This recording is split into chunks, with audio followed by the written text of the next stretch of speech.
Ex-presidente da República, Zora Major, tatou parabéns ao jornal Suara Timor-Leste Estel, para dar o recém-hito, mas que a situação difícil, nebelau e a tempo nebato agora, o jornal iranê continua a manter a visão e a país iranê.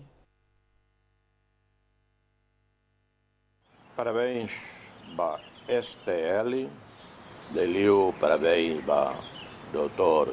Salvador Soares, para a família Bot STL, nebe hokbit ho visão, tinham rua nulo recém-hito levar o projeto iranês.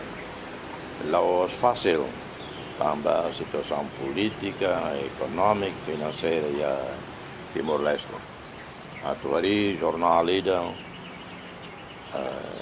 e mantém e aí tem a condição econômica e a economia que aqui teve, povo que ela ia hábito leitura, não é fácil. Eu conhece negócio jornal, eu tenho o jornal, eu tenho dificuldades. E o mundo não é tanto lá hoje, STL, mas que dificuldades.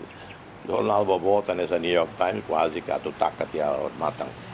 O Rico Botti, em México, Carlos Slim, que salva New York Times. E em Portugal, o jornal Botti, vira lá, e a crise financeira, para o taca tanto. Neroni, STL, que não aguenta 27 anos. Há o serviço iria para a comunidade, serviço público, e também até tem public service.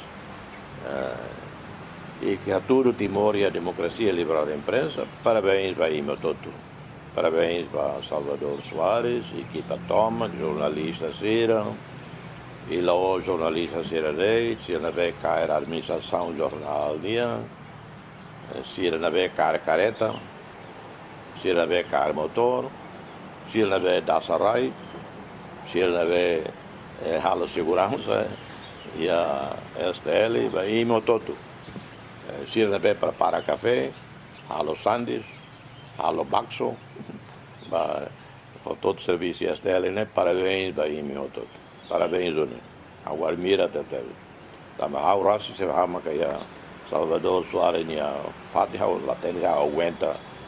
Com paciência, cara, jornal de 27 anos. Neruni, parabéns a qualquer bota e noto.